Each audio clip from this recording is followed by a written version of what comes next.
I Want to Be a Cat, written by Sarah Yuson, illustrated by Linda Silvestri. Focus question: what does the main character do to act like a cat?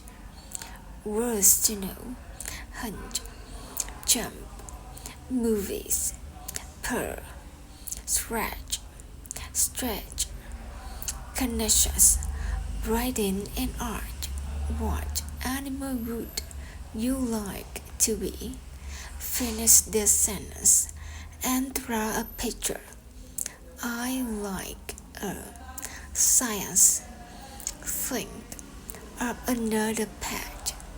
List 3 ways that this pet and a cat are the same and 3 ways they are different.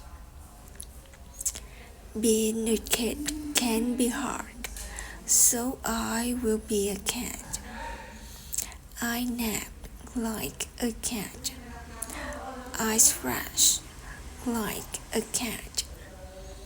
I purr like a cat. I jump like a cat. I stretch like a cat. I hunt like a cat. Mom is taking me to the movies. I can be a kid for now.